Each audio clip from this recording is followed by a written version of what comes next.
Aujourd'hui, nous allons continuer le cycle que nous avons démarré il y a déjà quelque temps sur deux prophètes, le prophète Élie et le prophète Élisée. Comme nous n'aurons pas le temps pendant les cultes de finir tout le cycle d'Élisée, nous vous proposons pour toute la semaine qui vient, des lectures pour chaque jour qui reprennent toute la vie d'Élisée. Comme ça, en suivant ces lectures, vous verrez un peu ce qu'a été la vie d'Élisée. Alors, Élisée, juste pour le situer, au niveau du contexte historique, nous sommes dans le royaume du Nord. Alors, on connaît les trois grands rois d'Israël. Il y a eu Saül, David et Salomon.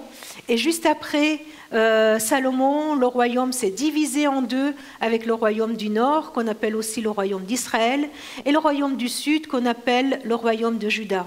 En bas, c'était tout petit, avec une tribu, alors qu'en haut, ils étaient plus nombreux. En bas, dans le Sud, ils avaient comme capitale Jérusalem. Jérusalem avec le temple et le lieu d'adoration qui était là.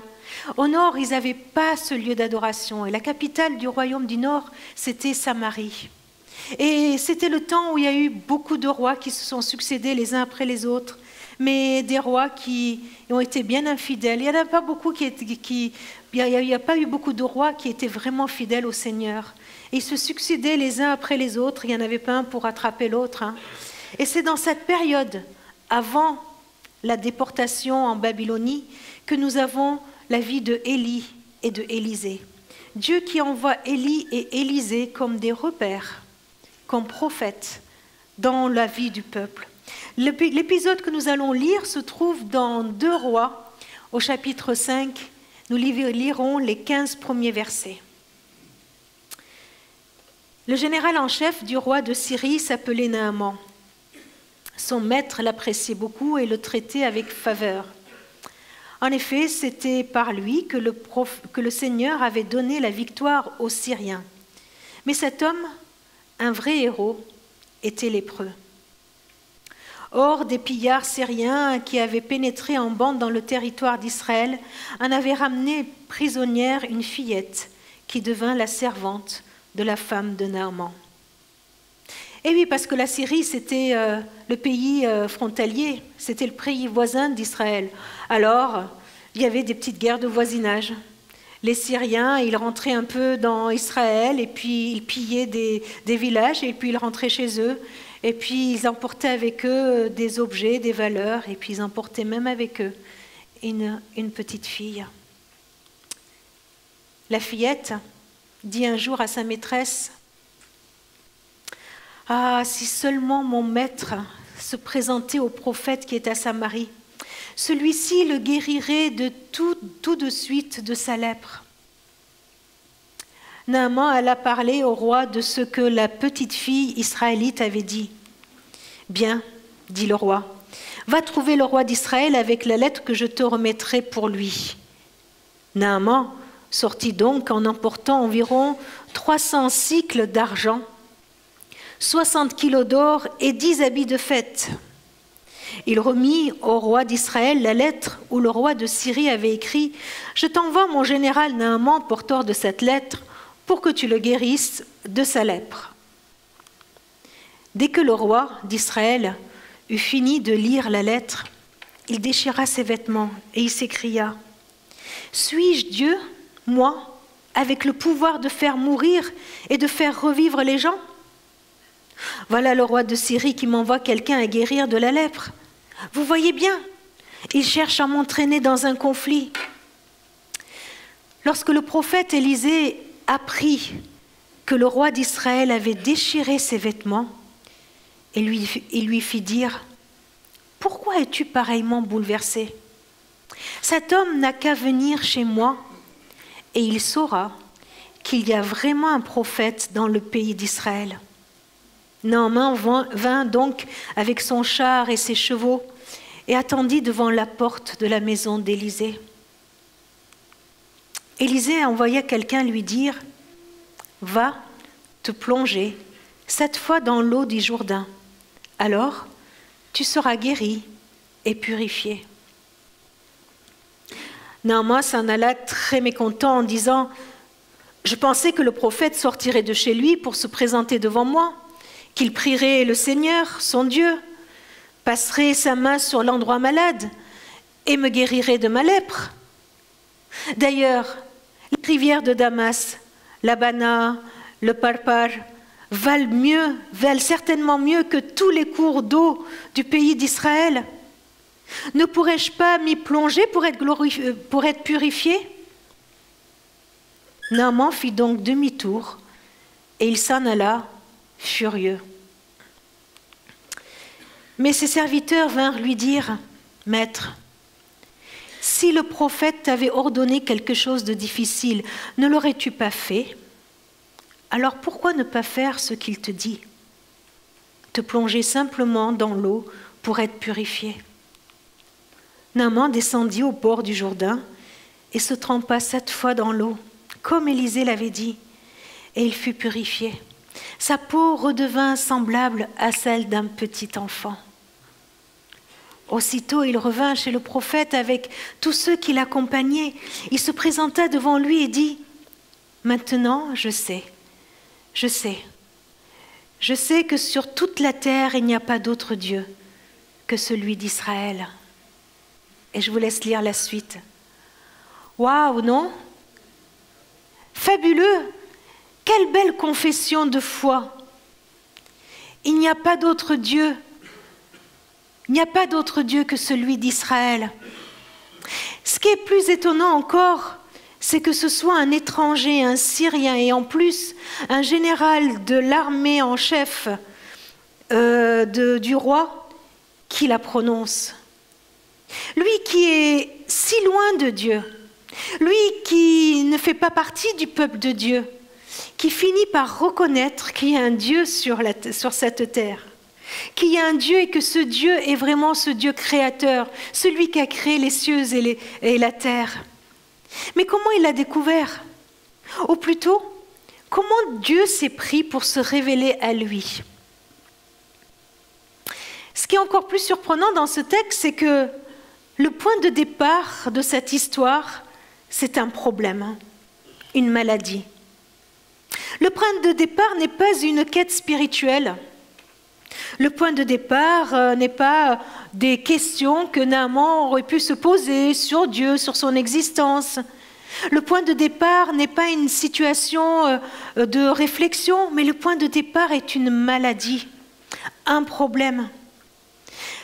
Vous savez, souvent, le point de départ de ce que nous rencontrons n'est pas une question existentielle.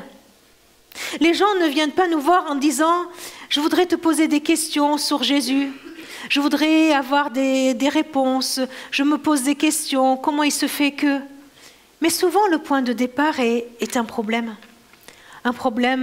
personnel, un problème de famille, un problème financier, un problème matériel, un problème. Sur sa route, cet homme de pouvoir, certes, mais qui est malade, va rencontrer une série de témoins. Il va avoir une série de repères sur sa route comme des indications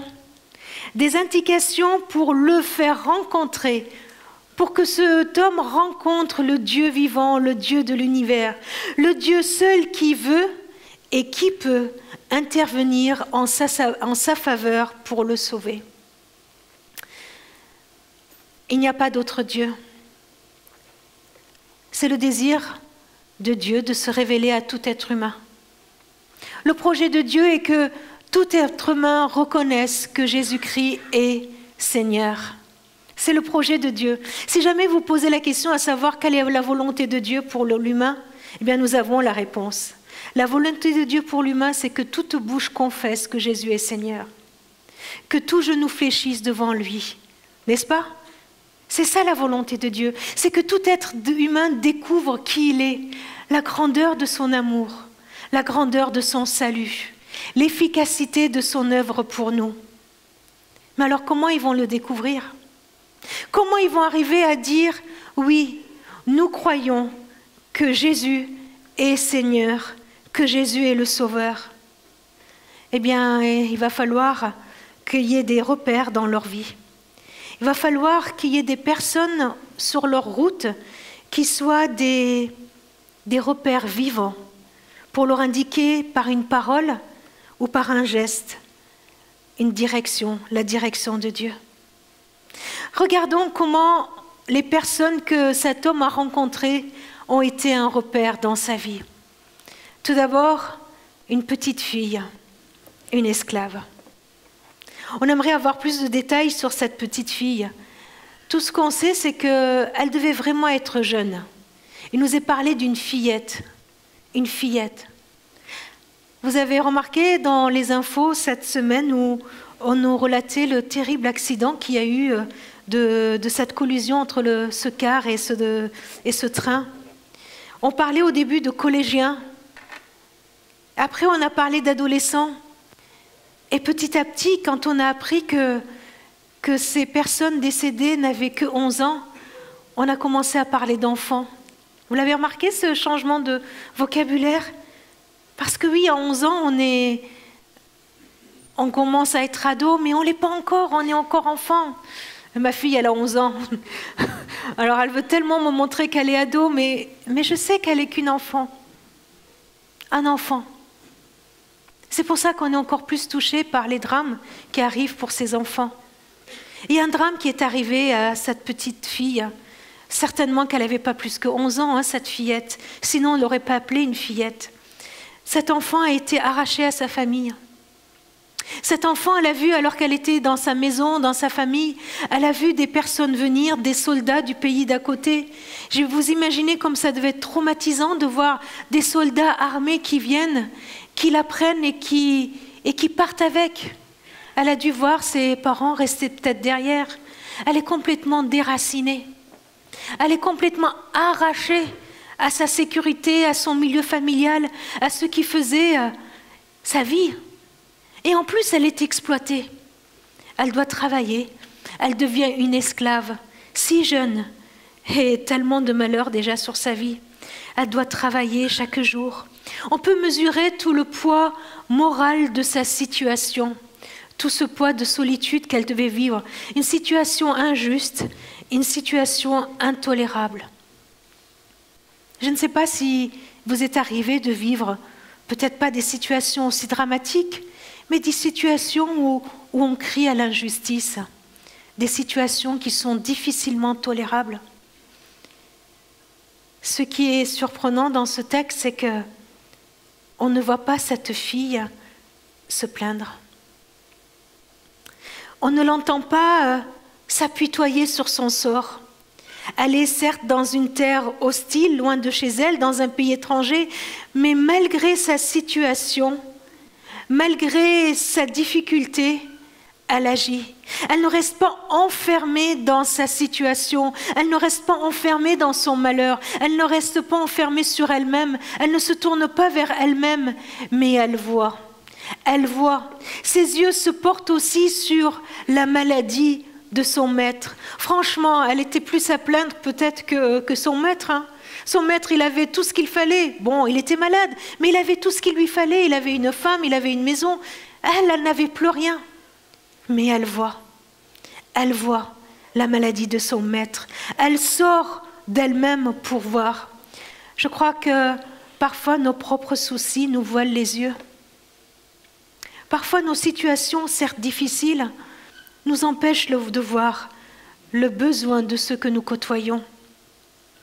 Elle a vu le besoin de son maître. En voyant le besoin de son maître, elle ne s'est pas dit dans sa tête « Bon, bien fait, hein. Bien fait pour lui. Avec tout le sang qu'il a sur les mains, avec toutes les bêtises qu'il a fait, bien fait. » Non, elle compatit. Elle a compassion de son ennemi. Elle ne se réjouit pas du malheur qui peut atteindre celui qui l'a capturé. Elle a compassion de lui. Et puis, elle a une espérance. Je trouve ça très beau, la façon dont c'est dit. Elle a dit à sa maîtresse, « Si seulement mon maître pouvait aller voir le prophète. Si seulement. » Elle a une espérance dans cette situation où elle est enfermée. Elle a une espérance et cette espérance-là qui peut nous sortir de nos situations où on est enfermé. Elle a une espérance pour son maître, cette espérance qui nous met en mouvement, l'espérance qui est en Dieu, dans le possible de Dieu. Quelle audace, vous ne trouvez pas? Quelle audace de la foi. Elle a cette audace de pouvoir dire « Je connais quelqu'un, je sais, si seulement mon maître pouvait y aller. » Elle a osé. Elle a osé non pas le croire uniquement pour elle-même, mais elle a osé en parler, le témoigner, le dire à ce général, à sa femme et puis à lui. Voilà un exemple d'audace de la foi très fort qu'on a devant nous, qui vient juste de la part d'une petite fille. Oh, cette histoire, je l'ai racontée tellement de fois aux enfants, hein, parce que j'aime beaucoup cette histoire. Et puis, en la préparant pour ce culte, je réfléchissais à nouveau à cette petite et à l'audace qu'elle a eue. Et puis, je me suis souvenue d'une situation dans laquelle je me suis trouvée et où je n'ai pas eu cette audace, l'audace de la foi. Mon mari travaillait à la préfecture et il y avait une de ses collègues de la préfecture qui partait et qui a fait un pot de départ. Donc nous étions invités, mon mari et moi, pour ce pot de départ. Et cette personne qui partait, c'était la maîtresse de maison de monsieur le préfet. Donc nous étions dans ce grand salon avec beaucoup d'invités et monsieur le préfet qui était là, qui est venu nous saluer, qui nous a accueillis avec beaucoup de courtoisie, de gentillesse et qui a fait un discours pour dire toute sa reconnaissance à cette personne qui a été si dévouée dans son travail. Et il a commencé à dire beaucoup de choses vraies et gentilles sur Maria. Et il l'a remercié parce que, bon, les préfets changent régulièrement et quand il est venu à Valence, il ne connaissait pas grand monde et c'est Maria qui a fait plus qu'il le fallait, qui l'a beaucoup aidé. Il nous a donné des exemples. Il nous a dit, par exemple, une autre fille s'était blessée au pied où il nous fallait un ostéopathe et Maria nous a indiqué un ostéopathe très compétent et vraiment elle nous a beaucoup aidé. Et quand on avait envie de manger une certaine nourriture, elle nous indiquait le restaurant où il fallait y aller et elle nous a vraiment aidés. Et dans la suite des exemples qu'il donnait, il a dit, et puis un jour j'ai demandé à Maria si elle connaissait un guérisseur sur Valence. Et elle nous a indiqué le nom d'un guérisseur et nous voulons vraiment la remercier pour ce qu'elle a fait pour nous. Moi j'entends là ça et je suis là devant lui, voilà, il a fini son discours et on est passé à autre chose et il y avait une voix au fond de moi qui me disait va voir monsieur le préfet et dis-lui, vous savez, si jamais la prochaine fois vous avez besoin de voir quelqu'un qui puisse guérir, eh bien, parlez-moi, je vous donne mon numéro de téléphone et moi je peux prier. Moi je ne peux pas guérir, je ne suis pas un guérisseur, mais je peux prier le Dieu de l'univers. Je peux prier pour que Dieu vous guérisse. Qu'est-ce que vous en pensez? Ça aurait été logique, non, que je dise ça? Je suis là dans le grand salon et je me dis, mais il y a l'enfant du roi des rois. C'est moi ça, hein, l'enfant du roi des rois. Qui est là dans ce salon. Je suis ministre du culte. Je suis là dans ce grand salon et monsieur le préfet dit ça. Et il suffit que j'aille lui dire, vous savez, la prochaine fois, on va prier Dieu. Et on va laisser Dieu agir. J'étais là dans ce grand salon avec ma coupe de champagne et tous les petits fours dans les mains et j'étais incapable. Je ne l'ai pas fait. Je n'ai pas fait de pas pour aller le voir, alors qu'il n'avait pas l'air d'être si impressionnant. Mais j'étais impressionnée par lui. Et quand j'ai relu cette histoire et préparé pour ce matin, je me disais, mais elle a eu l'audace que je n'ai pas eue. Elle a osé. Elle a osé dire à ce grand général si seulement, si seulement, si seulement, si seulement, je connais quelqu'un qui peut le guérir. Je connais quelqu'un qui peut le guérir. Alors, cette espérance a mis en mouvement ce grand général qui est parti, et il est parti voir le roi. Et c'est tout de suite un protocole diplomatique qui se met en place. Et puis ce roi qui reçoit cette demande, voilà, je t'envoie mon général pour que tu le guérisses. Vous savez, souvent on adresse à une institution une demande qu'on devrait adresser à Dieu. On adresse à une église une demande qu'on devrait adresser à Dieu. Voyez ? Et on peut... Et cet exemple est là pour nous dire, attention, on peut se tromper. On peut croire que c'est l'institution qui va répondre aux demandes. Mais ce n'est pas l'institution qui répond. Je vous donne un exemple. On pourrait croire qu'il suffit de venir à l'église pour que... Et on pourrait se dire, mais que fait l'église ? Que fait l'église devant le problème d'un tel et d'un tel ? Et puis l'église, elle fait comme le roi, elle s'affole. Elle s'affole en se disant « Oh là là, mais comment on va répondre aux besoins de toutes ces personnes ? Oh là là, mais il y a un tel qui va pas bien, il y a un tel qui est malade, et telle famille qui se casse la figure, et telle personne qui est en difficulté. Mais comment on va faire ? Comment on va faire ?» Et on est un peu comme ce roi, on peut s'affoler. S'affoler. Vous savez pourquoi on s'affole ? Parce qu'on se prend pour le sauveur. Parce qu'on croit que c'est nous qui allons sauver. Le roi, il s'est pris pour un sauveur, c'est pour ça qu'il s'est affolé, parce qu'il sait très bien qu'il ne l'est pas. Mais il a cru qu'il devait prendre cette position de sauveur, de sauver Naaman. Alors on s'affole. On s'affole à chaque fois qu'on est piégé et qu'on croit que c'est l'institution qui doit répondre aux besoins. Non, ne nous trompons pas, ce n'est pas l'Église qui va répondre. Ce n'est pas le conseil qui va répondre, et encore moins les pasteurs qui vont répondre aux besoins. Élisée, lui, il le savait. Élisée, il savait que ce n'est pas le roi qui va répondre, parce que Élisée, lui, il connaît Dieu.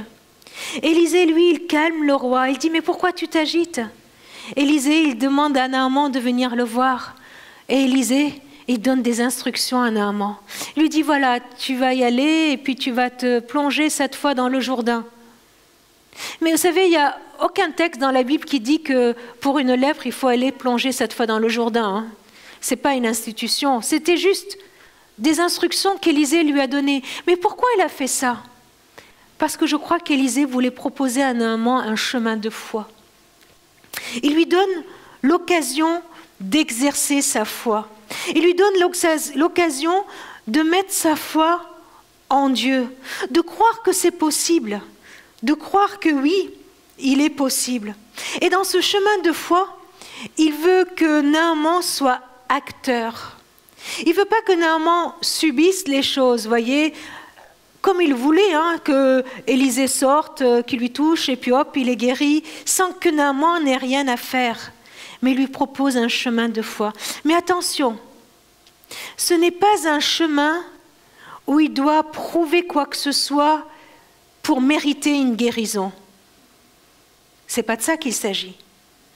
Le chemin que Naaman doit prendre n'est pas un chemin pour prouver à Dieu qu'il mérite quoi que ce soit.